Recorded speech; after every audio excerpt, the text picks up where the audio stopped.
Montezuma to the shores of Tripoli. We fight our country's battles in the air, on land and sea. First to fight for right and freedom, and to keep our honor clean. On this episode of Cigars and Sea Stories, Mike is rolling solo, sitting down with Mr. John Murphy. And before we get rolling on John's background, real quick, I invite you to check out our social media. It's on Facebook, Instagram, Twitter. It's at Cigars and Sea. Go ahead, get subscribed. And we dibble-dabble a little bit as far as the business planning. Check out 5paragraph.com. You'll see what I'm talking about. We're going to get into speaking with Mr. John Murphy, who is a corporal in the United States Marine Corps, and his training in the ground radio repair background got him his entry into the computer business. He graduated college, succeeded in the software industry, then wrote Success Without a College Degree, his first published book. He is now added to that library with the Black Saber series of high-octane military science fiction novels. The first three books in the complete series, Mission Veritas, Proelium Veritas, and Vigilant Veritas, are currently available right now, and he's hard at work on the fourth book in the ongoing space opera, as he puts it, which is fantastic. He's traveled around the world and relieved himself on all 7 continents, which is awesome. His wife is a retired entrepreneur who volunteers at a wildlife sanctuary when not at a blackjack table. I'm sure she'll love that. And has 3 sons, a Marine Corps officer, a video game producer, and a sales professional in the home improvement industry. So while he enjoys fiction, he smokes cigars, shoots guns, rides Harleys, skis fast, and drinks tequila straight. Welcome to Cigars at Sea Stories, where you are just right at home, sir. All right. Thanks a lot, Mike. Yes, absolutely. We're happy to have you. So, geez, give us the title of the upcoming book. Can you announce it yet? Yeah. It's Libertas Veritas. And, I derived the titles, Veritas meaning truth. And the first book I had concocted was essentially an idea that I spun with my youngest son about young men and women who have to qualify for an elite fighting force on a planet where the atmosphere makes you tell the truth.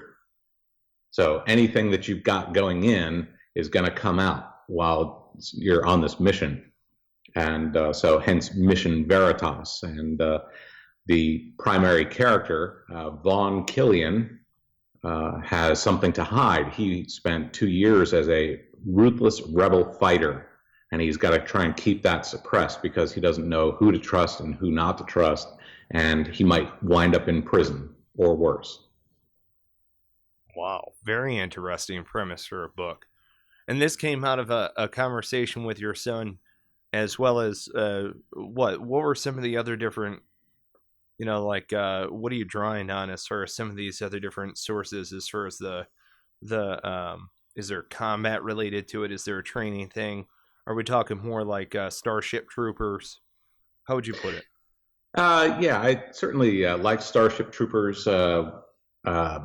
My youngest son, who actually I kind of fashioned the book cover character after, because I kind of do graphics on the side. He and I used to go to Gold's Gym because it was right between his apartment and my house. And I had gotten into doing a bunch of videos, kind of hobby videos, where I'd get a bunch of friends together and we'd act out a script that I'd write and so on.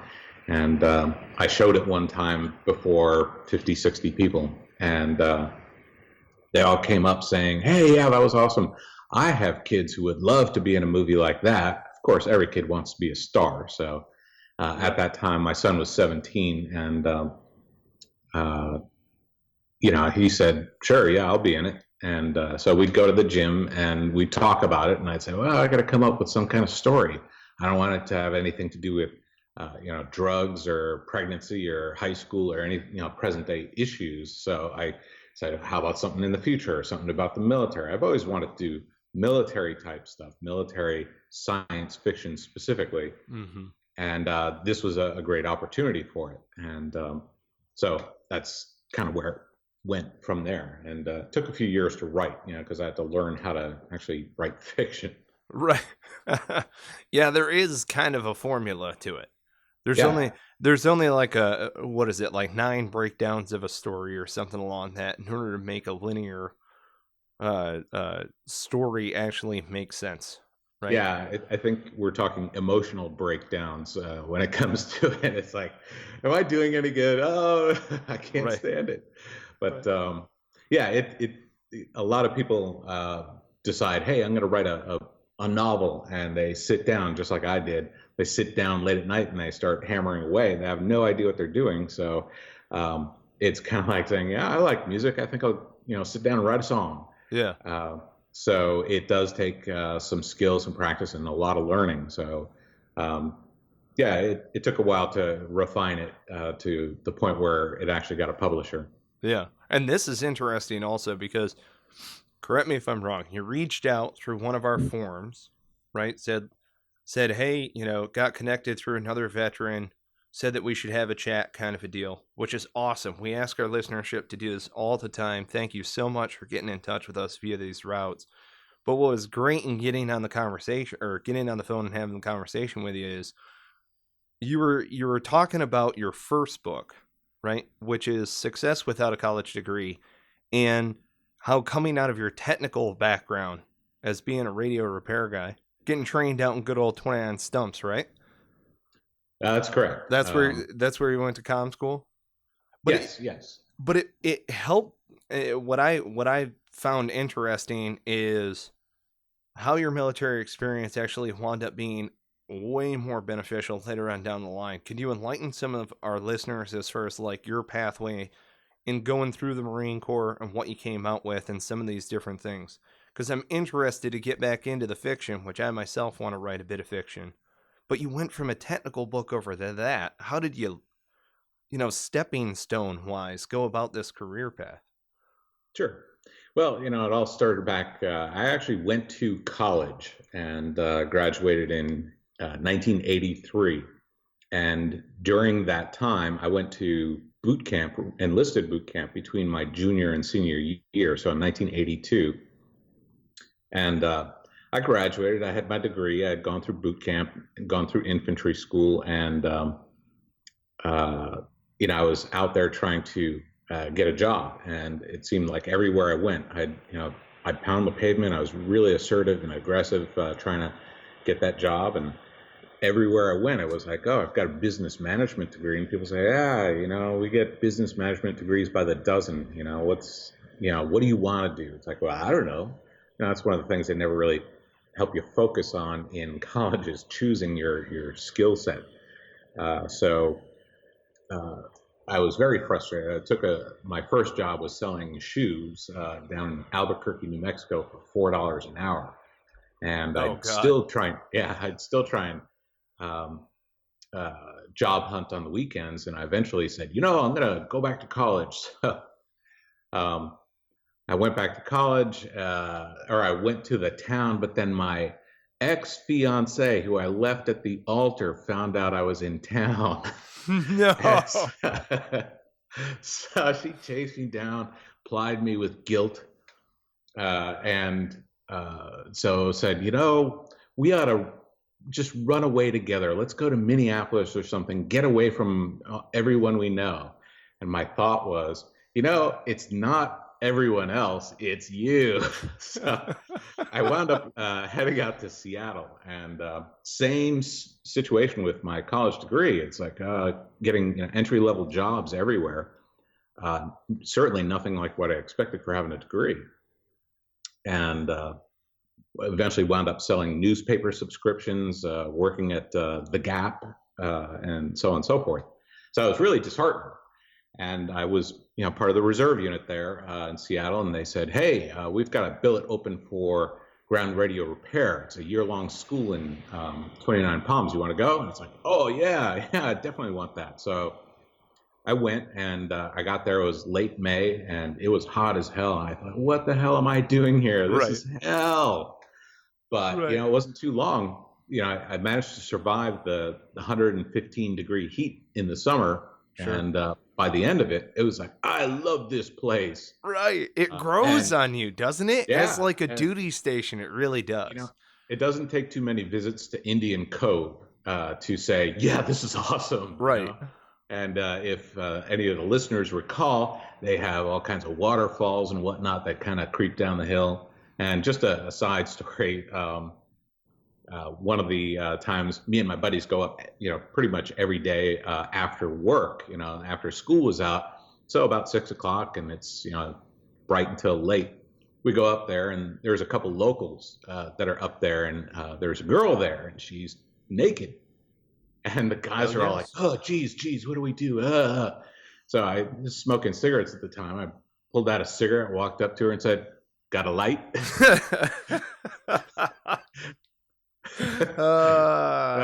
Obviously she didn't have a pocket on her at the moment, but she did find a lighter, and it was awesome. But anyway, so fast forward, I finish up ground radio repair and techno school and all that sort of stuff, and I go back to Seattle, and within 30 days I had a job offer, and I was bowled over because it was $10 an hour. That was almost as much as my dad made. He made $24,000 a year. I was making 20, and it was like, oh, my first career type job. But I was in the IT business, and I got hired because of the technical training and electronics knowledge and all that. And so I was literally plugging, giant computer cables into these mainframe computers and pulling up the tiles on those, elevated floors and so on. And I got pretty good at having to draft illustrations and documentation for how to install our software and our cables and all that sort of stuff. And so, I didn't have any training in that, but I got pretty good at it. And I eventually got into doing a lot more documentation, and it's like, oh, I'm pretty good at writing. Last class that I had taken was English Comp 4 years before. Right. A whole lot of saying yes first and then figuring it out along the way. Yeah. Okay. So I just got into it, and I got really good at explaining the fairly complicated topics and concepts to other people who would come and visit, and they'd kind of throw them to the engineers, and the engineers would confuse the crap out of them. But I'd get in a meeting with them, and I'd say, well, this is how it works. And I'd draw balloons and boxes and clouds on the whiteboard, and they'd, oh yeah, that's great. So that eventually led to another tech support job for doing database stuff, and I learned all about relational databases and the entire data industry. And I got a call from the university I went to college at 10 years after I'd graduated. They wanted to do a survey, see how it helped out. And so they started asking questions, did you get a job because of your college degree? Well, no. Do you apply today what you learned in college? Well, no. Do you see your college as helping you advance? It's like, no. I mean, all these things came from the extra study and just kind of self-discovery of, hey, I'm pretty good at this. I'm pretty good at that. I do pretty, well at nothing that I did in college. But, I learned how to program on my own, how to write manuals and how to draw illustrations and do all sorts of stuff. And nothing came from college. Now, did it help on my resume? Yeah, maybe, as a qualifier, but no, that's not what helped me to succeed. And the next job and the next job all came from what I produced in previous positions. And, I was still not, I was still in tech support thinking, I should be doing better than this. And I started thinking, maybe I got to do an MBA. I got to get an MBA. Yeah, that's the ticket. And I think there's a lot of college grads that are floundering or not doing as well out there today, still thinking, I've got a degree. I need to get another degree, a more expensive degree. Right. And that's going to solve the problem of their indirection and indecision. So I started pursuing that. I took the MCAT exam. It's kind of like the SAT for masters. Sure. And I did pretty well. And I'm sitting down with this counseling professor, and I said, what do you think a master's is going to mean for me out there in the employment world? And he's like, I'm from academia. I really don't know. So you're going to have to ask people who actually have one and see what value they found. And there's so much wisdom in him even doing that. Just Yeah. saying, like, you know what? That's outside of my realm of expertise. I teach this stuff, but I'm not, Yeah. where you're at. Yeah. No, that's excellent. So I went and talked to 3 people that I knew had masters, and one had gone to Brown University, which is an Ivy League school. And then he said, well, unless it's from a Ivy League school, it don't mean shit. I mean, it means nothing. Nobody recognizes, nobody cares, blah, blah, blah, blah. He was very condescending about it. Oh, of course.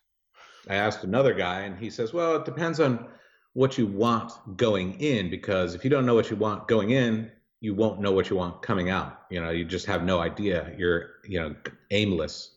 So I asked the third, which was the vice president of the software company I worked for. And he said, I see young guys like you all the time, wasting their time, years, pursuing an MBA, all for 2 lines on a resume.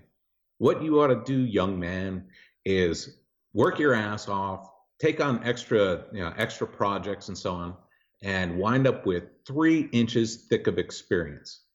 And I did that. And, it worked out really damn well because I tripled my income in 5 years. Love it. So, and again, none of it was related to what I did in college. It was all just computer stuff that I had learned, on the fly, and my adaptability to taking complicated subjects and making it easy. And so I did a lot of travel, and it was a great time overall. So it was a really good career. See, and I love that hustle, because there's a lot of people out there who are like, well, I can't go and engage with a lot of these other people. I can't talk to them. They might be higher ups or anything else like that. Well, and it just goes to show you, it benefits you to go straight to the front of the line and start asking people who have been there and lived in those shoes and potentially would hire you for an upcoming position anyhow. You're at least getting on their radar in a positive sense.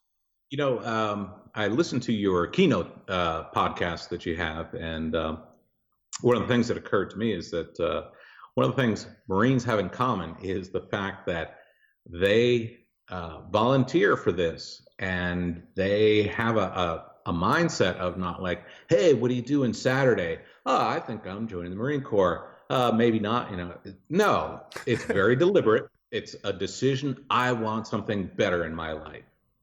And if you keep that sort of, I want something better in my life going, once you get into the career world, that will yield results, because the people that are that you were mentioning are, the higher ups and so on. They're always looking for people that have gumption, because not until you get in positions of leadership do you start realizing how pathetic the employee pool can actually be.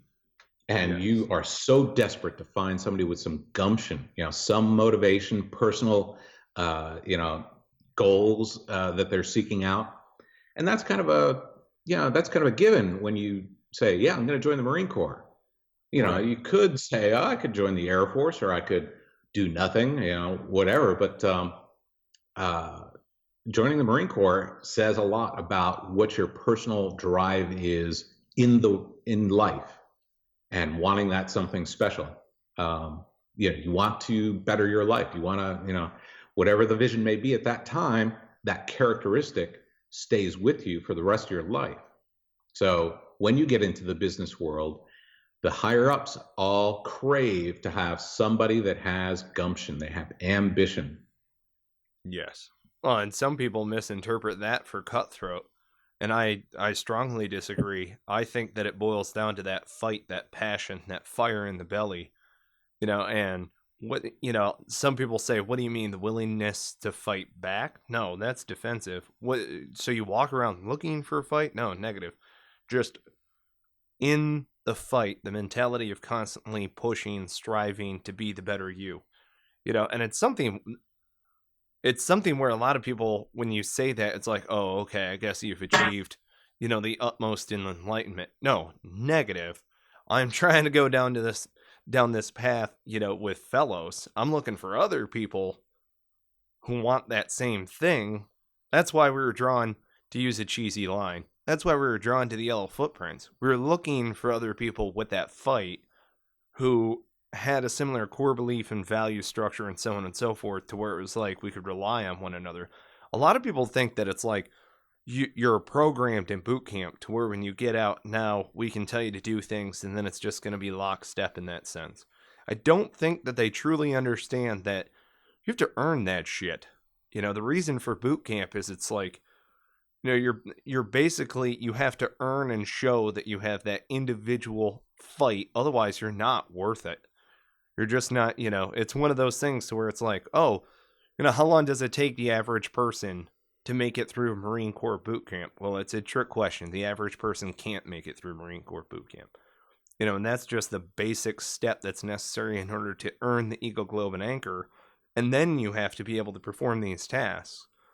And so there's not a whole lot of that out here in this world, to where we're going to put you through a 3-month pipeline of how much do you really want this? Like, you say that you want to be a part of this organization, but how much do you really want this? And so, if a Marine comes knocking on your door looking for a job, he or she more than likely has already checked out the values of your organization and has determined by themselves that they want to be a member of your organization. And that's something else that a lot of people don't do. Oh, I'm going to go around and look for the paycheck, rather than what is an organization that I would like to be a part of in this next mission. And that's a different mentality of going about life. That's something else that I see out of my brothers and sisters all the time, especially the ones who struggle and are frustrated the most, because they give a shit. It's like the easiest way to put it. They really do care about the mission at hand, and they want to work around other people who give a damn also. And just like you said, when you get to the leadership position, you start to realize how narrow that actual pool of really solid people who come in initiative-based, work in their strength base, know that they're outside of their element if they are, and can call upon other resources to help them out. And that's something unto itself, being wise enough to know that you're not going to be effective within that fight and need to call on other resources. And it's not everybody, but by God, it's definitely a strong trait that we're seeing out of Marines. So yeah, well, it is that extra step. There's 4 services, actually 5, that you can choose from, and the Marine Corps is the hardest. It's 13 weeks of prison.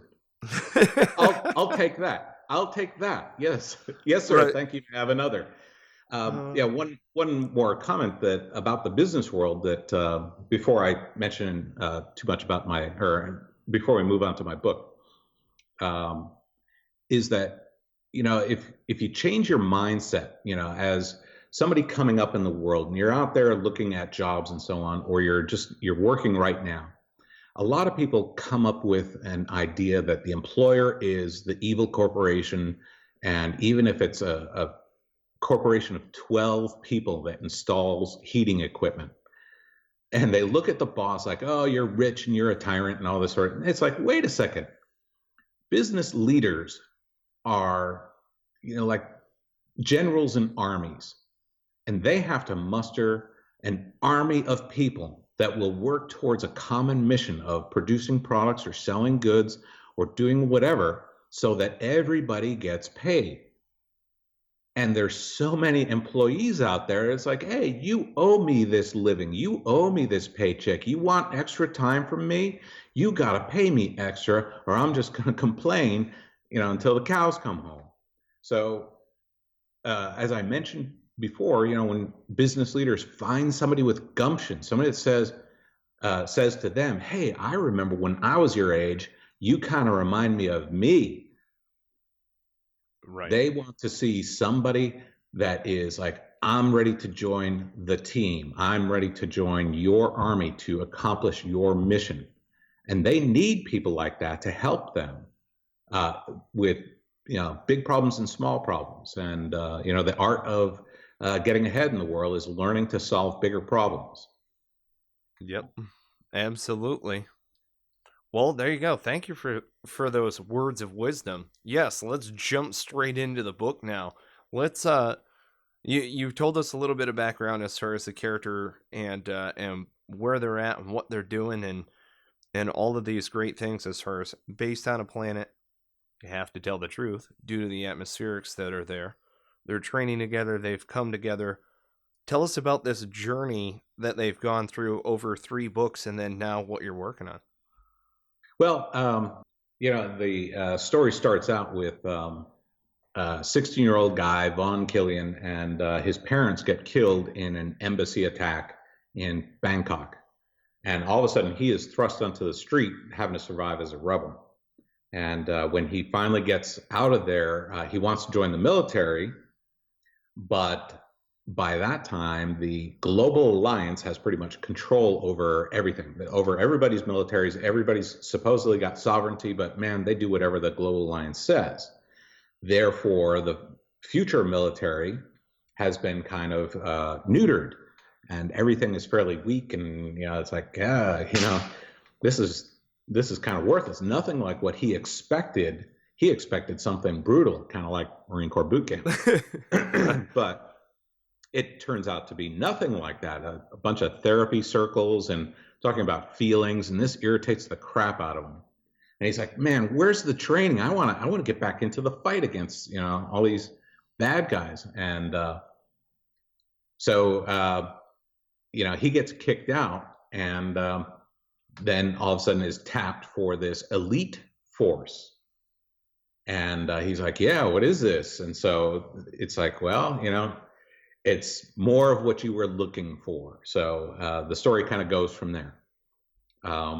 But he winds up at planet Veritas, which has nitrous oxide heavy atmosphere, and it causes people to tell the truth. Now, it's just like if you go to the dentist and you get nitrous oxide, or go huffing some nitrous oxide on the side. You kind of get a little loopy, and that's why they call it laughing gas. You get pretty comfortable, and you start just saying all sorts of random stuff because you just don't care. And so he's under this influence. They do have oxygen masks and whatnot to stave off the effects because you can't breathe that stuff too long. Right. But when the things start going sideways and whatnot, it starts revealing their true character traits. And that's the whole point of it. And, who is good and who is not good for what this Black Saber elite organization is all about. So then, I suppose I would start revealing too much about what happens next because, spoilers, but. And I wanted to just jump right into this real quick because it ties directly in my opinion, in kind of like going through the backstory with you on some of this. It ties in almost as if it's a transition story.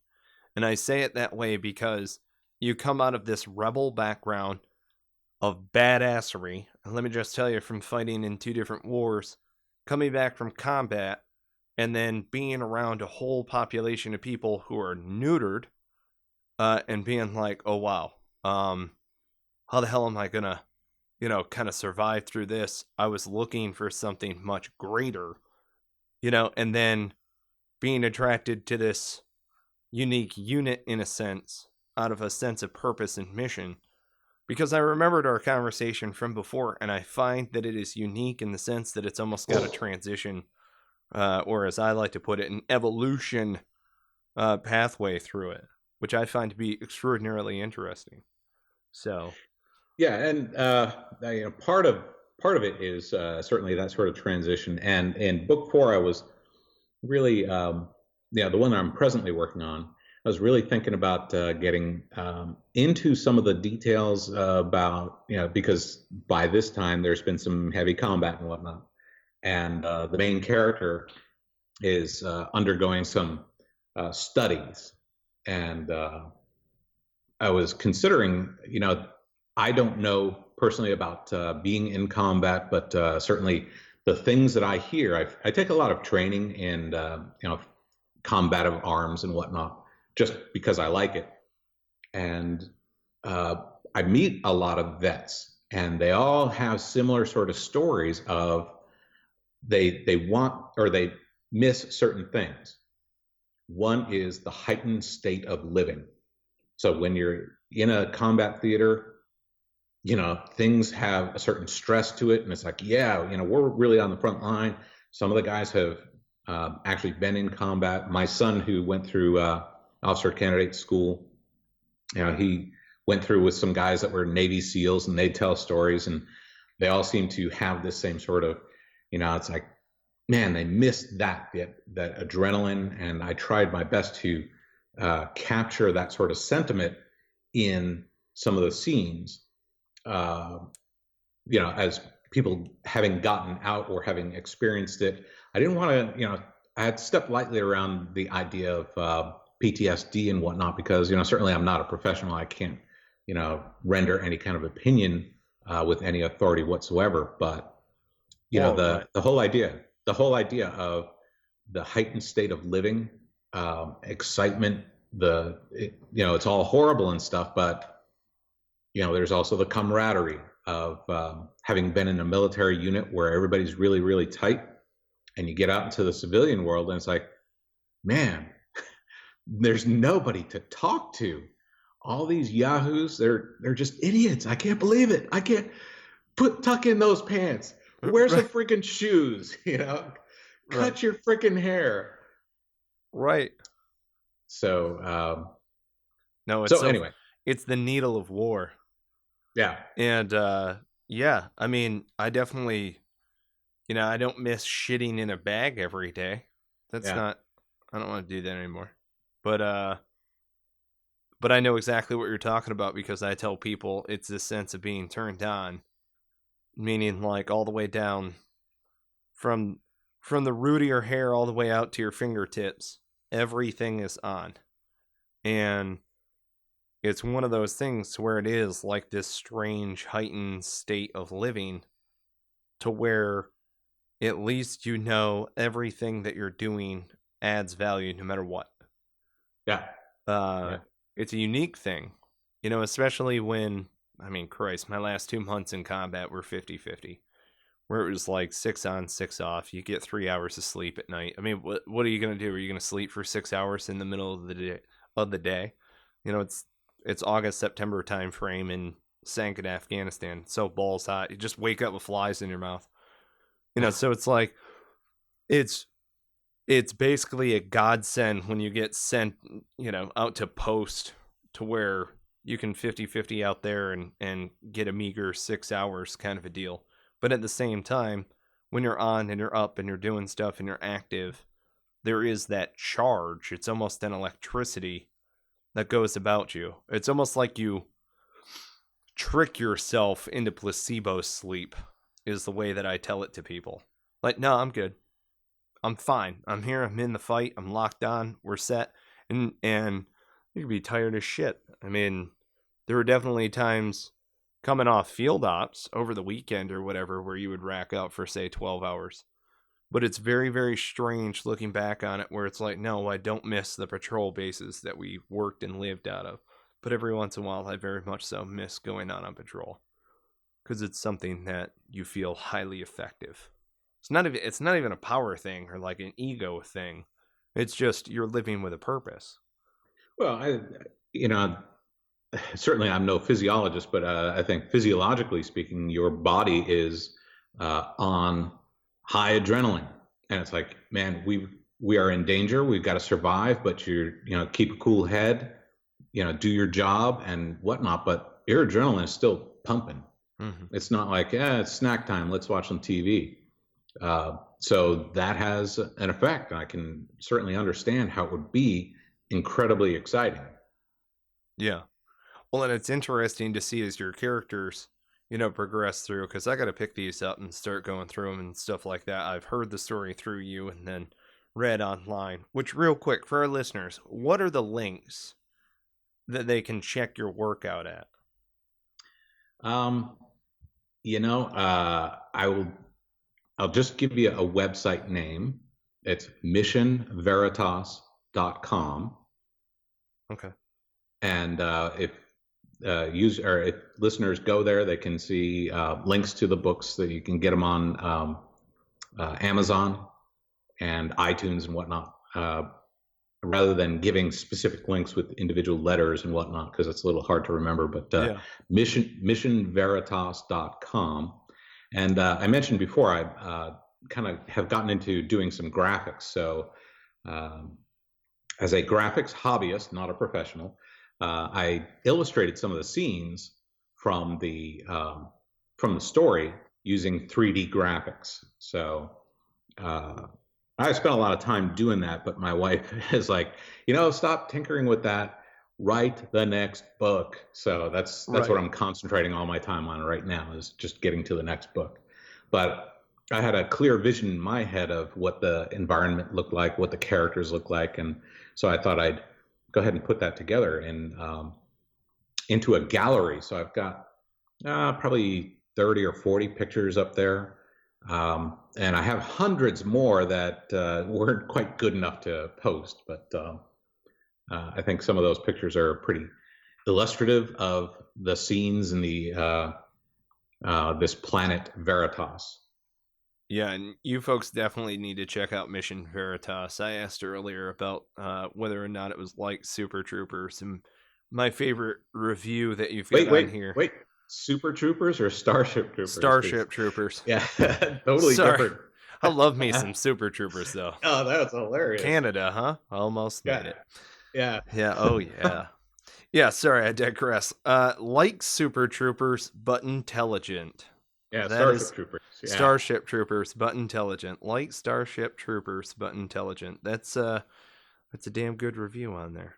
You've got some good ones on here. The gallery is great. I checked out the website before, and like I said, when we were having the conversation and going through stuff and reading up on it, I mean, it's just a very interesting take on things. And yeah, I commend you on your efforts. This is awesome. So it's got to be great connecting with a fellow Marine son of yours on some of this stuff too. Yeah, and each of them gets character parts. I've got 3 sons, and each one has a part, and I love it. Yeah, God, that's great. That's excellent. But mostly, I'm hoping to connect to 2 specific audiences. I have to say, men write for men, women write for women, and when they cross over, it doesn't always wash. So I was trying to write to young men who have either seen the movies like Starship Troopers, or read the books, or are into Robert Heinlein or Orson Scott Card, because those are great adventures, but novels are a great way of learning things that you didn't already know, not just about science and gadgets and wizards and stuff like that, but about philosophies. And Robert Heinlein was big on philosophy, so I was hoping to connect to a young audience in some of the philosophical things. But for the older readers, it's a chance to kind of relive some of the memories vicariously. Master Sergeant Houlihan and his badassery. To reflect on. Yeah, I remember. Everybody likes things like high school movies. It's like, oh yeah, I want to see all the gorgeous chicks and do all the hijinks and stuff. But also, Full Metal Jacket, stuff like that. It's like, yeah, that was awesome. Yeah, it was awesome. Yeah. Yeah. Good FMJ. So, yeah. So, the chance to relive that sort of time period and how they might, do things differently, or how, if it was on another planet, man, I'd kick ass on that other planet. I'd do this and this and this. So, it was kind of my way of saying, hey, brothers, try this out, and this ought to be awesome fun for you. Nice. I love it. There you go, folks. Check it out. It's at missionveritas.com. These are fantastic. I love looking at Marines' work who have gone on to just succeed in all of these different realms. It's awesome. You're adding value to the world, and for that, I commend you. My hat's off to you. Thank you so much for joining us on Cigars and Sea Stories and sharing with our audience. These are great deployment books, to where it's like you could get some how do I put it? Some, well, it's fight. That's what it boils down to. It's why I watch Saving Private Ryan on the limit. You know? I mean, that's the way that I look at it. So, but this is fantastic. John, where can audience members connect with you? Both through missionveritas.com. I have johnmurphyauthor.com. And I also have, this is kind of a tough one because I have trouble spelling it. But I thought I'd kind of write a blog post or a blog website. It's called Armageddon on Toast. Armageddon on Toast. Right, .com. And that's where I post a bunch of articles. You know, the advice of the recent years for fiction authors is write about yourself. And it's like, well, I don't want to write about scooping cat poop and, washing the car. So I thought, well, I'll write about stuff that you ought to try before the end of the world. So I write about cigars, cigar places, restaurants, no strip clubs, but right. But seen one, you've seen them all. Yeah, riding motorcycles. I've taken a lot of sort of combat training in my civilian world, and so I write about some of those things and how readily available they are. And so I write lots of articles about that sort of stuff. Plus, some ideas about space travel and so on. Nice. Kind of tying it into science fiction, but it's things to do before the end of the world. Well, there you go, folks. Armageddon on Toast. Check out John Murphy. Check out missionveritas.com. A lot to look, read, listen to, all sorts of good stuff. And a huge thank you to our sponsors, Spartan Media Group, Heroes Media Group, Thomas McPherson over at McPherson Marketing Group, and veteranslist.us, which you can get a featured membership by entering discount code Cigars and C. You can actually get half off, 50%, 50, by getting a featured membership on veteranslist.us, entering discount code Cigars and C. Follow us on social media at Cigars and C. That's Facebook, Twitter, Instagram, and of course, check out our own product and book, 5-Paragraph Business Plan, available now on Amazon and on 5paragraph.com. Whew! A lot of good stuff. John, I really do appreciate your time. Thank you so much, and Semper Fidelis to you, brother. All right, Semper Fi, brother. All right, you take care. Be well. Thanks, Mike. Thanks for listening to another episode of Cigars and Sea Stories, and on that note, we cue the music.